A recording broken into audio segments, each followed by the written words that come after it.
कार्यक्रम में आए थे, इसी संस्था द्वारा कार्यक्रम था, साथ में मुझे लेकर के गए थे गाड़ी में। तो मैंने कहा था कि धर्मपाल जी, आपको खेतड़ी की जनता एक बार विधायक देखना चाहती है। खेतड़ी की जनता के दिलो दिमाग में ये बात है कि आपको विधायक देखना चाहती है। देखिए कैसा देव संयोग है कि वो बात सच हुई और आप सम्मानित विधायक बने। बड़ी शानदार विजय आपने इस खेतड़ी के 71,000 लोगों की ताकत पर आपने ये चुनाव जीता। मैं बड़े शिद्दत के साथ ये भी कहना चाहता हूँ, क्या हर दिल जिसमें जो धड़कन है वो ये कह रही है कि इंजीनियर धर्मपाल निश्चित रूप से कि वैसी ही स्वामी विवेकानंद ने शिकागो सर्वधर्म सम्मेलन में खेतड़ी का पक्ष रखते हुए, भारत का पक्ष रखते हुए, यहाँ की धर्म और संस्कृति का पक्ष रखते हुए जो बात कही थी, वैसे ही आप भी जो है राजस्थान की विधानसभा में खेतड़ी का प्रतिनिधित्व करेंगे। जोरदार तालियों से एक बार हमारे लोक लाडले भाई इंजीनियर धर्मपाल जी के स्वागत में कृपया।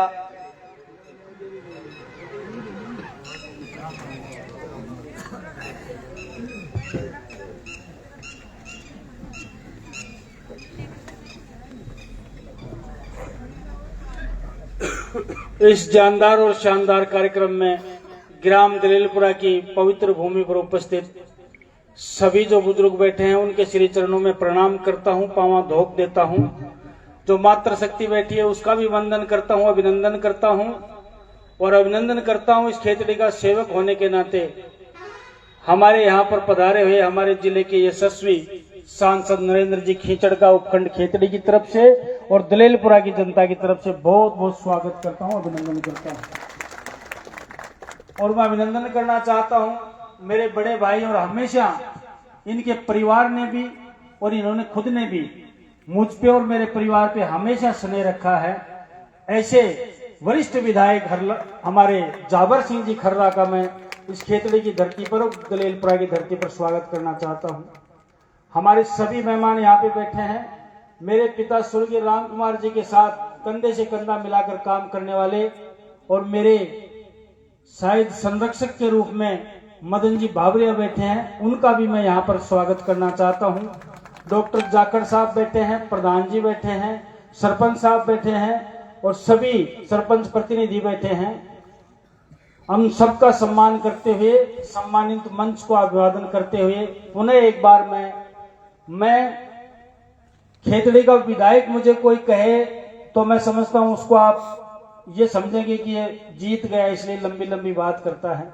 मुझे तो आप बुजुर्गों एक इंजीनियर भाई कह दोगे ना तो मेरे को ज्यादा खुशी होगी, क्योंकि विधायक कहने से ज्यादा खुशी नहीं होगी। पसंद है और मुझे तो विधायक की वजह खेतड़ी का सेवक कह दिया करो। जो मुझसे बन पड़ेगा, जितना बन पड़ेगा उतना आपके लिए सदैव तैयार हूं, ये मैं आप लोगों को विश्वास दिला सकता हूं।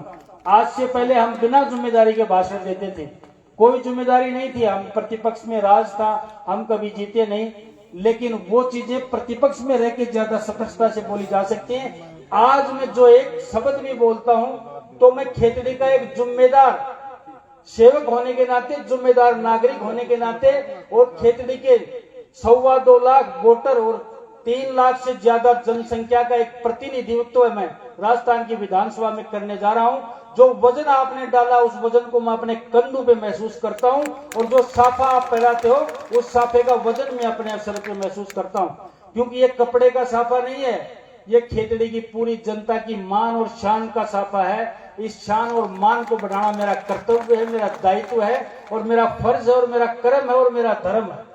मैं इसलिए ये बात आप लोगों से कहना चाहता हूं, निवेदन करना चाहता हूं कि कई बातें लंबी चौड़ी रामनिवास जी ने कहे, उसमें से बहुत सारी बातें जो यथार्थ बातें हैं, सत्य बातें हैं, उनको हम ग्रहण करेंगे, निश्चित रूप से ग्रहण करेंगे। सबको साथ लेकर चलने का एक जनप्रतिनिधि होने के नाते मेरा फर्ज बनता है, लेकिन जो गलत होगा उसका विश्लेषण करना भी मेरा फर्ज बनता है।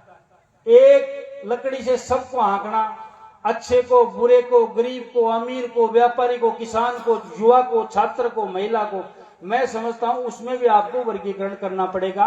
मेरे से वरिष्ठ लोग बैठे हैं, प्रधान बन चुके, एमएलए बन चुके, एमपी बन चुके, और मैं उनके सामने भाषण झाड़ रहा हूं कि मुझे क्या करना है।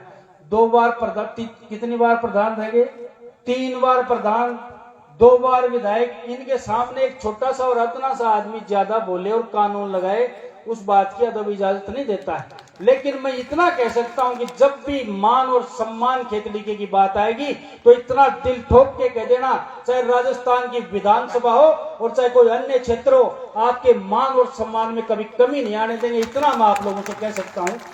विकास सब नहीं होते हैं साहब, ये एमपी भी बन गए, प्रधान भी बन गए, एमएलए भी रह गए, 2 बार 3 बार प्रधान रह गए। हमारे 44 पंचायतें और एक नगर पालिका है, लगभग 45 जगह उसको डिवाइड करना है।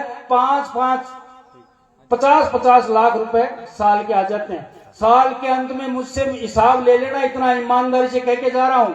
हर पंचायत में विधायक कोटे से 50 लाख रुपए ना लगे तो दोबारा वोट मांगने नहीं आऊंगा। मुझे कुछ नहीं चाहिए, मेरे हिस्से का जो मुझे मिलता है, मेरे विवेक का कोटा मिलता है, उसमें सबको बांटा जाएगा। किसने कम वोट दिए तो भी मिलेगा, जिसने ज्यादा वोट दिए तो भी मिलेगा। उसका हिसाब आज देने की स्थिति में नहीं हूं।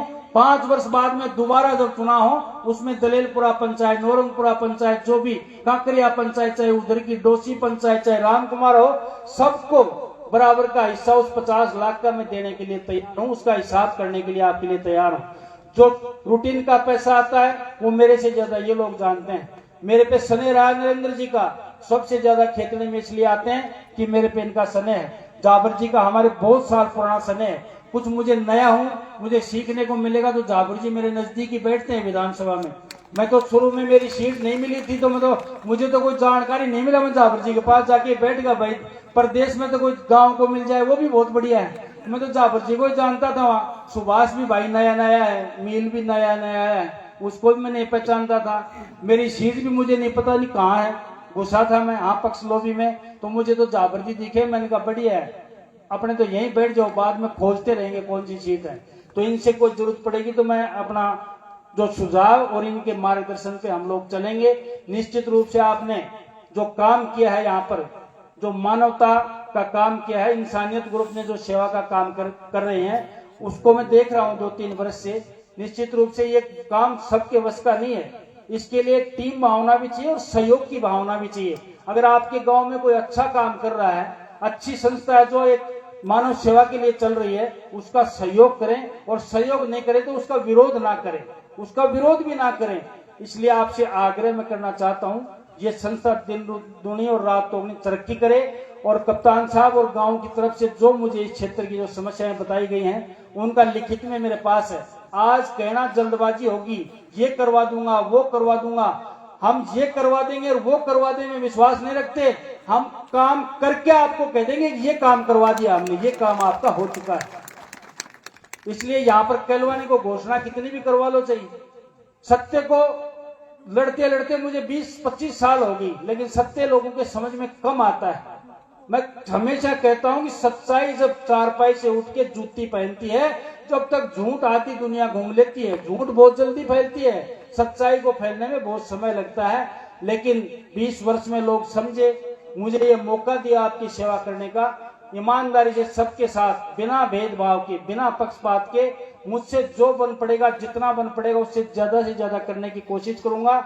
जो मांगे हैं मेरे पास हैं, उनमें से कितना कर सकते हैं और कितनी जल्दी कर सकते हैं, उसका विश्वास आप लोगों को दिला के जा रहा हूं।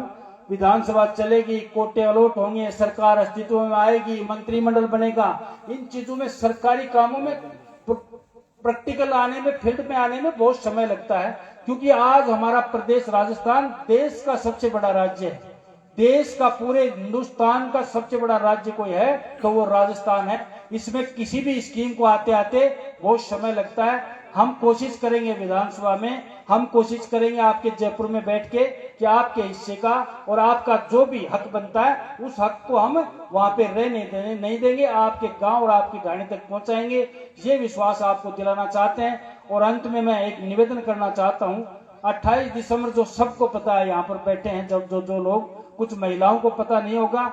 स्वर्गीय राम कुमार जी जब मेरे पिताजी की पुण्यतिथि रहती है 28 दिसंबर हमेशा निश्चित रहती है, और एक बड़े किसान सम्मेलन का आयोजन हम सब लोग मिलकर करते हैं। मैं मेरे परिवार की तरफ से और इंजीनियर धर्मपाल के नाते आपको निमंत्रण देता हूं कि 28 दिसंबर को ज्यादा से ज्यादा संख्या में पहुंचे। और ये एक बड़ी खुशी का विषय है कि पहली बार राजस्थान के मुख्यमंत्री माननीय भजनलाल जी बने हैं। भजनलाल जी माननीय मुख्यमंत्री राजस्थान में पहली अगर कोई सभा सार्वजनिक कर रहे हैं तो आपके खेतड़ी तहसील रामकुमारपुरा में कर रहे हैं 28 दिसंबर को। मैं सबको निमंत्रण देता हूं, आप पधारें। मैं आज आने की स्थिति में नहीं था, बहुत बड़ा काम होता है चेम की मीटिंग में, उसका स्टेज होता है, उसका हेलीपैड होता है, कई अधिकारी कर्मचारी वहां पे आए बैठे हैं, लेकिन आपके प्रेम और प्यार से निश्चित रूप से मुझे आना पड़ा। कुछ अधिकारी तो वापस भी चले गए इंतजार करके, क्योंकि उनको भी एक मुख्यमंत्री की अगवानी करनी है। और वो हम लोग ये बात आप लोग भी समझते हो कितना बड़ा आयोजन है, इसलिए आप लोगों से माफी चाहते हैं। 2 मिनट हमारे अतिथि बोलेंगे, उसके बाद में ये कार्यक्रम का समापन होगा। और जो आप कम्बल वितरण का कार्यक्रम कर रहे हैं, ये मेरे हिसाब से आप जल्दी कर दें। महिलाएं हैं, बुजुर्ग महिला एक तो बैठी है, मुझे बड़ी वो अपने आप में पीड़ा हो रही है। 2-3 बुजुर्ग महिलाएं बैठी हैं जो बड़े परेशान है इतनी देर से, उनको ना परेशान करते हुए इस कार्यक्रम को आगे बढ़ाएं। पुनः एक बार इंसानियत ग्रुप को बहुत बहुत धन्यवाद देते हुए, सभी लोगों का बहुत बहुत अभिनंदन करते हुए, मुझे इस मौके पर इतना ही निवेदन करना था। इन्हीं शब्दों के साथ अपना कथन समाप्त करते हुए अपनी वाणी को विराम देता हूँ। सबको राम राम, धन्यवाद।